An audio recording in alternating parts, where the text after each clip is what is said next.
गुलाबों की घाटी में छिपी परियां। बहुत पुरानी बात है, जब इंसान अभी भी जादू और रहस्यों पर यकीन करते थे। एक ऐसी दुनिया थी जो हमारी दुनिया से बिल्कुल अलग थी। ये दुनिया छिपी हुई थी, घनी हरियाली के बीच, जहाँ सूरज की किरणें भी मुश्किल से पहुँच पाती थी। इस जगह को गुलाबों की घाटी कहा जाता था। यहाँ के गुलाब केवल फूल नहीं थे, बल्कि हरे भरे पत्तों से घिरे छोटे छोटे घर थे, जो मखमली पंखुड़ियों की चादर ओढ़े रहते थे। इन्हीं गुलाबों के पत्तों में एक नन्ही सोई हुई परियों की बस्ती थी। ये परियां इंसान से बिल्कुल अलग थीं।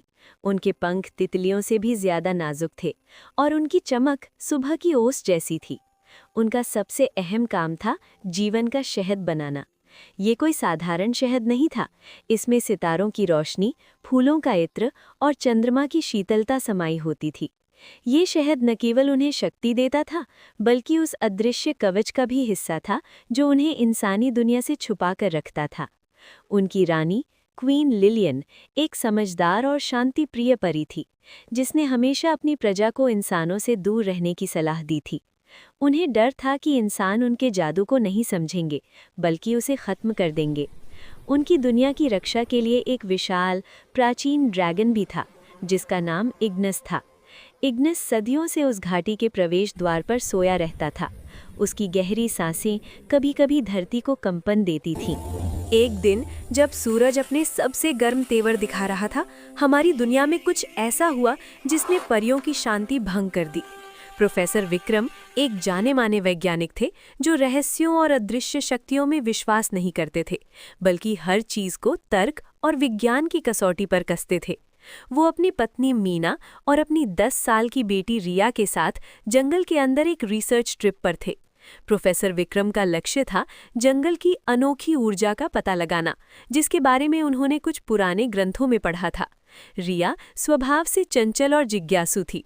उसे पेड़ पौधों और छोटे जीवों से बातें करना पसंद था। जैसे जैसे वे जंगल के और अंदर जाते गए, पेड़ों की हरियाली घनी होती गई और हवा में एक मीठी सी खुशबू फैलने लगी। रिया ने सबसे पहले उस खुशबू को महसूस किया। पापा, मम्मा, कितनी प्यारी खुशबू आ रही है, जैसे हजारों गुलाब एक साथ खिल उठे हों। प्रोफेसर विक्रम, दिलचस्प। लगता है हम किसी दुर्लभ फूलों की प्रजाति के पास है। मीना, अपने उपकरण तैयार रखना। वे चलते गए और अचानक एक मोड़ पर उन्हें एक झरना दिखा, जिसके पास गुलाबों का एक विशाल बाग था। ये गुलाब इतने बड़े थे कि रिया उनमें छिप सकती थी।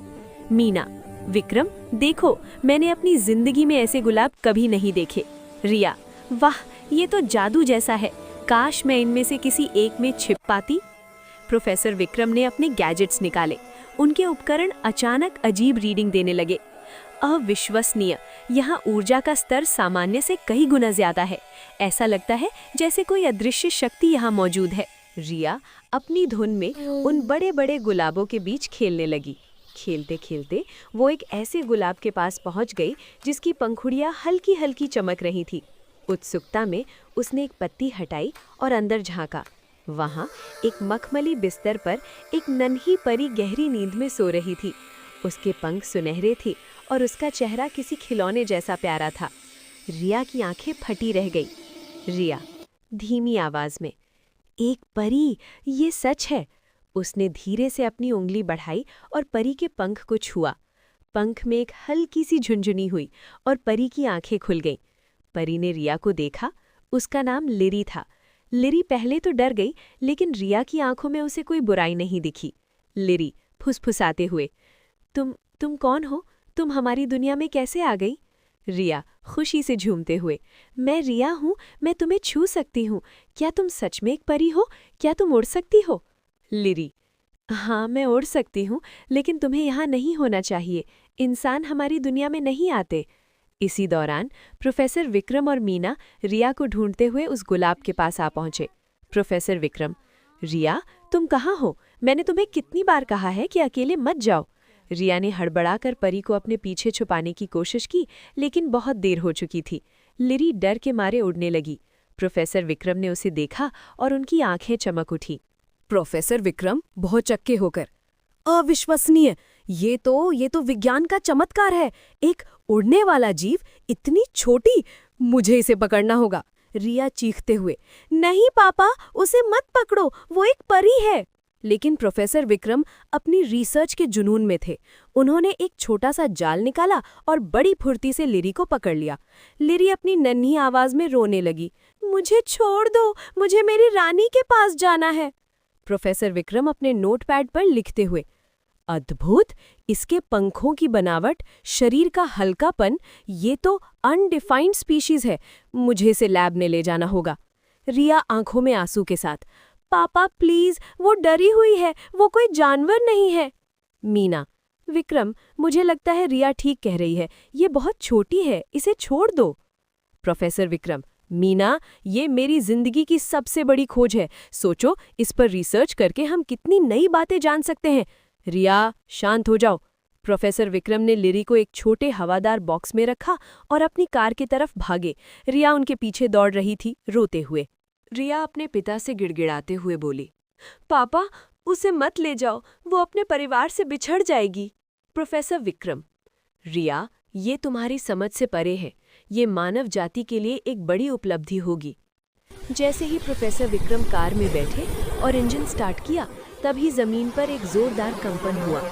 गुलाबों की घाटी की रक्षा करने वाला विशाल ड्रैगन इग्निस जाग गया था। उसकी लाल आंखें गुस्से से दहक रही थी। इग्निस ने अपनी गहरी सांस छोड़ी और एक जोरदार दहाड़ लगाई, जिससे पूरा जंगल कांप उठा। इग्निस गुस्से में दहाड़ते हुए बोला, कोई मेरे बच्चों को नहीं छू सकता। इग्निस ने अपनी विशाल देह को हिलाया और प्रोफेसर की कार का पीछा करना शुरू कर दिया। उसकी हर सांस से आग की लपटें निकल रही थी। प्रोफेसर विक्रम ने डरकर कार की स्पीड बढ़ा दी। रिया ने पीछे मुड़कर देखा, ड्रैगन बहुत तेजी से आ रहा था। रिया, पापा, ड्रैगन, वो आ रहा है। प्रोफेसर विक्रम ने पीछे देखा। उनकी आंखों में पहली बार डर था। उन्होंने कभी ड्रैगनों पर विश्वास नहीं किया था। ये कैसे मुमकिन है? ड्रैगन तो सिर्फ कहानियों में होते हैं। इग्निस अब कार के बहुत करीब था। उसने अपनी एक पंजा कार के पीछे मारा, जिससे कार सड़क से उछल गई। रिया ने बॉक्स में बंद लिरी को देखा। लिरी इतनी डरी हुई थी कि उसने अपनी आंखें बंद कर ली थी। रिया ने एक गहरी सांस ली। वो जानती थी कि उसे कुछ करना होगा। जैसे ही कार एक संकरे रास्ते से गुजर रही थी, इग्निस ने फिर से हमला करने के लिए अपना मुंह खोला। रिया ने पलक झपकते ही बॉक्स का ढक्कन खोला और लिरी को बाहर निकाल दिया। रिया तेज आवाज में बोली, लिरी, भागो, उड़ो। लिरी डर से उभरकर तुरंत हवा में उड़ने लगी। इग्निस ने उसे देखा और उसकी दहाड़ में गुस्से के बजाय राहत थी। इग्निस ने अपनी पूंछ से कार के सामने की सड़क को तोड़ दिया, जिसे प्रोफेसर विक्रम को अचानक ब्रेक लगाना पड़ा। कार रुक गई। लिरी उड़कर सीधे इग्निस के पास गई। इग्निस ने अपना सिर झुकाया और लिरी को अपने विशाल नथुनों से सहलाया। इग्निस धीमी गरजती आवाज में बोला, तुम सुरक्षित हो मेरी नन्ही परी, अब कोई तुम्हें छूने की हिम्मत नहीं करेगा। प्रोफेसर विक्रम और मीना कार से बाहर निकले। उन्होंने अपनी आंखों से वो सब देखा जो हुआ था। प्रोफेसर विक्रम को अपनी गलती का एहसास हुआ। उन्होंने उस जादू और रहस्य को समझा जिसे उन्होंने हमेशा नकारने की कोशिश की थी। प्रोफेसर विक्रम लिरी को गले लगाते हुए बोले, मुझे माफ कर दो रिया, मैं गलत था, मैं विज्ञान के जुनून में अंधा हो गया था। ठीक है पापा। लिरी उड़कर रिया के पास आई और उसके गाल पर एक छोटी सी किस की।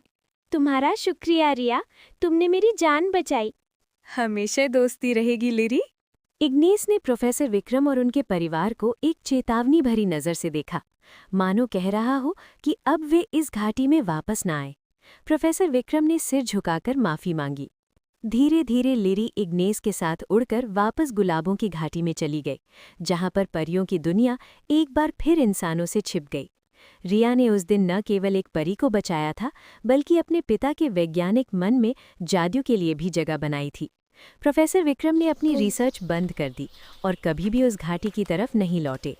लेकिन रिया हमेशा जानती थी कि उस गुलाबों की घाटी में एक नन्ही परी उसके साथ अपनी दोस्ती को याद करती होगी और जीवन का शहद बनाने वाली परियों की दुनिया हमेशा के लिए सुरक्षित रहेगी।